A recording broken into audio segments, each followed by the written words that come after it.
Setelah penyelidikan dan penyidikan sepanjang 2 bulan, polisi akhirnya menyimpulkan penyebab terbakarnya gedung Kejagung adalah kelalaian.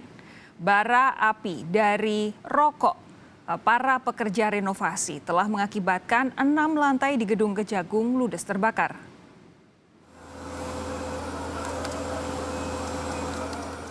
Teka-teki penyebab terbakarnya gedung Kejagung akhirnya berhasil diungkap kepolisian setelah melakukan proses penyelidikan dan penyidikan sepanjang 2 bulan. Menurut polisi, kebakaran Kejagung terjadi karena kelalaian. 8 orang telah ditetapkan sebagai tersangka, terdiri dari 5 tukang renovasi aula Biro Kepegawaian di lantai 6 yang diketahui merokok hingga memicu terjadinya kobaran api. Kaitannya dengan temuan tersebut, mandor pengawas tukang juga telah menjadi tersangka.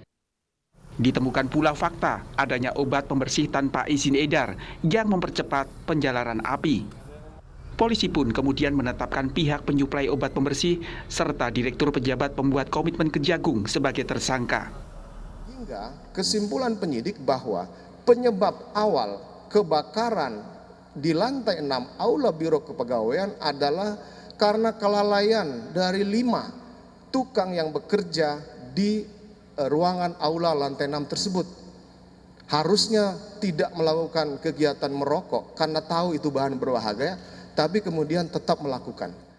Kami mengambil semua kemungkinan-kemungkinan yang terkait dengan apakah ini dibakar ataupun terbakar. Tapi sampai hari ini kami simpulkan dari fakta-fakta hasil pemeriksaan ahli dan temuan-temuan di TKP bahwa kebakaran Kejaksaan Agung karena adanya kelalaian orang-orang yang bekerja, kemudian adanya kelalaian dalam memilih bahan-bahan yang mudah terbakar yang tidak seharusnya dibakar. Beberapa ahli juga kita periksa, ada 10 ahli di bidangnya yang kita lakukan untuk memperkuat analisa dan pendapat dari penyidik, dan segera kami akan tetapkan 8 tersangka, kemudian akan... Ahli forensik kebakaran Julianto yang dilibatkan polisi dalam penyelidikan menjelaskan api dari rokok akan melewati tahap membara sebelum ke proses menyala. Di gedung Kejagung ada material yang mudah terbakar. Saat terbakar terjadi tetesan ke bawah hingga seluruh gedung dilalap api.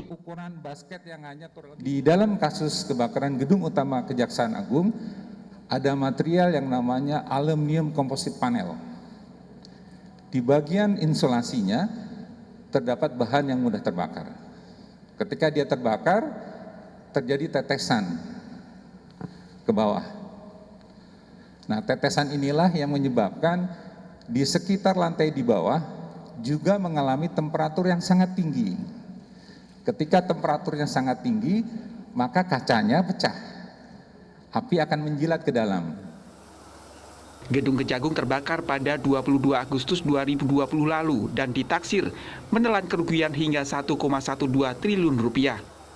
Kasus ini menjadi sorotan karena terjadi pada saat Kejaksaan Agung tengah menangani sejumlah kasus besar, di antaranya yang diduga melibatkan Jaksa Pinangki. Tim Liputan, Kompas TV. Babak baru dari kebakaran Kejaksaan Agung dimulai. Polisi menetapkan 8 orang tersangka dalam penyidikan kasus kebakaran gedung Kejaksaan Agung.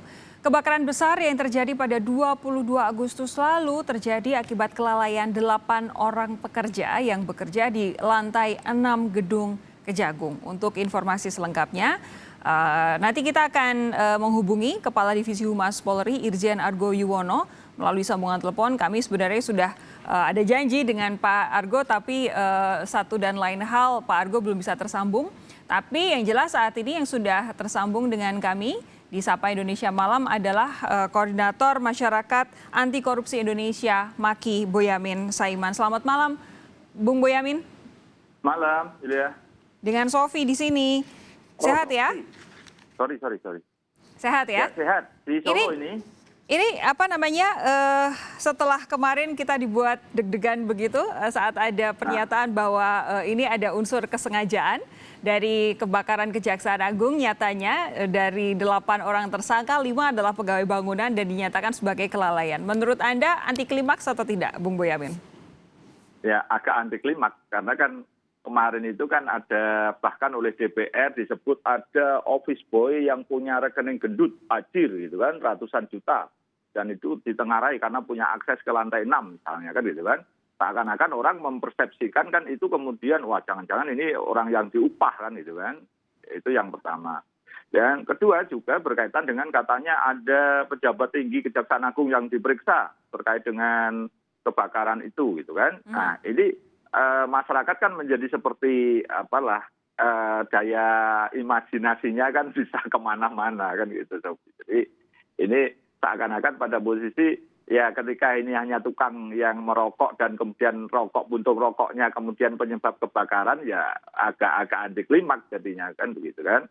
Tapi Sementara kalau saya kan misalnya begini Sophie, dalam dunia film itu kan ada pembunuh bayaran, ini juga bisa jadi ada pembakar bayaran kan itu kan. Jadi bisa aja dalam konteks yang imajinasi kita paling liar ini kan bisa aja yang seperti itu tadi kan, ini ada pembakar bayaran yang sangat profesional yang kemudian tidak bisa dilacak begitu karena menyusup dalam bentuk sesuatu yang katakanlah natural tapi sebenarnya bukan natural kan gitu kan. Oke. Itu yang Oke, ini kan terperang ini yang aja. kita bahas saat ini kan mau tidak mau kita hanya bisa berimajinasi. Walaupun memang anti klimaks, tapi toh itulah yang dinyatakan oleh kejaksaan dan juga oleh kepolisian berdasarkan dari penyidikan dan penyelidikan yang memang sudah mereka lakukan. Tapi begini, kalau kemudian penjelasannya adalah karena puntung rokok, karena ada tukang yang bekerja membuang puntung rokok secara sembarangan, lalu terjadi kebakaran. Lalu butuh waktu 2 bulan untuk memproses penyelidikan dan juga penyidikan. Anda teryakinkan atau tidak? Ya, dari sisi menghormati pekerjaan kepolisian, Bareskrim, penyidik dalam hal ini, tetap apapun kita harus menghormati dan saya pasti menghormati itu. Dan saya kan selalu dalam koridor itu, Sophie. Jadi, tapi soal bahwa imajinasi dan atau keyakinan itu pada posisi memang saya belum bisa dikatakan yakin. Karena apa? Ya banyak hal kalau dianggap kebetulan itu kebetulan kan bisa dibuat menjadi kebetulan gitu kan karena ada kasus Joko Chandra atau kasus yang besar-besar lain dan mungkin aja pada posisi ini Kejaksaan Agung ada yang punya kasus besar yang berkaitan dengan perusahaan luar negeri misalnya begitu berkaitan yang diteliti gitu kan berkaitan dengan tambang atau apa begitu. Jadi tapi yang utama adalah juga terkait dengan dugaan kasus Joko Chandra kan, karena bersamaan dengan kasus Joko Chandra. Dan setidaknya dengan kebakaran ini ada hal yang diuntungkan yaitu hilangnya CCTV terbakar semua. Jadi aktivitas oknum jaksa PSM yang sekarang sudah jadi terdakwa di pengadilan itu kan pernah ditemui saksi R gitu kan pasti di situ di ruangan itu tidak ada bukti kemudian kan gitu kan dari sisi elektronik loh ya meskipun bukti lain bisa, tapi kan lebih lemah kan itu kan.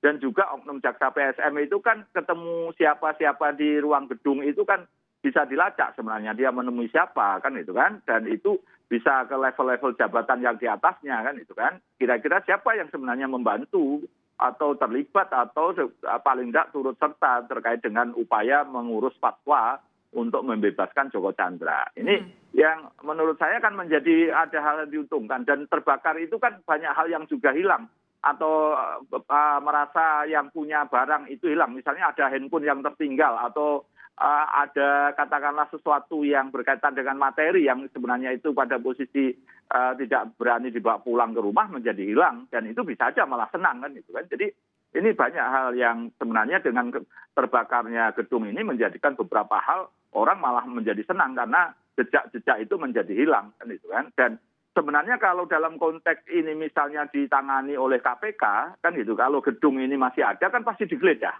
pasti diambil CCTV, CDR atau dokumen-dokumen. Sekarang kan jadi nggak relevan ya?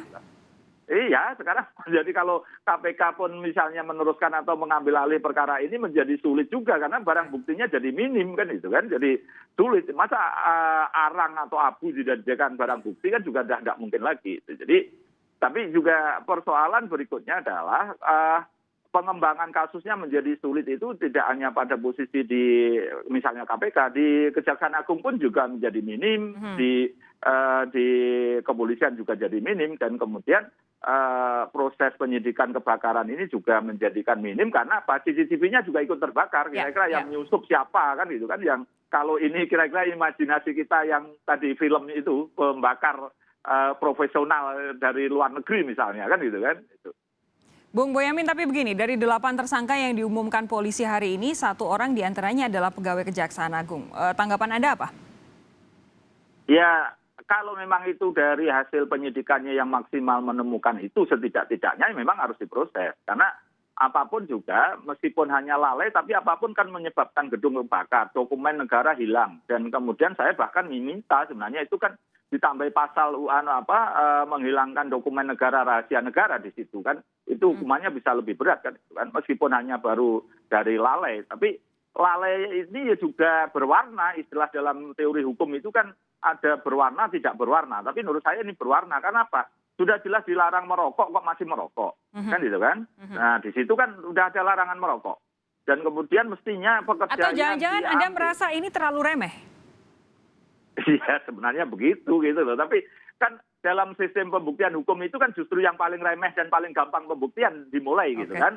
Meskipun kemudian tetap tidak menutup kemungkinan untuk mengembangkan ke yang lebih besar atau lebih berat lagi. Tapi kita kan kadang-kadang tidak mau, jangan-jangan dengan dicari yang remeh ini nanti yang lebih besar malah sengaja ditutupi kan, jadi begitu imajinasi kita itu kan selalu pada posisi negara ini demokrasi berdasarkan hukum, maka kita boleh menilai pelaksanaan hukum kan gitu kan, itu yang paling utama di situ.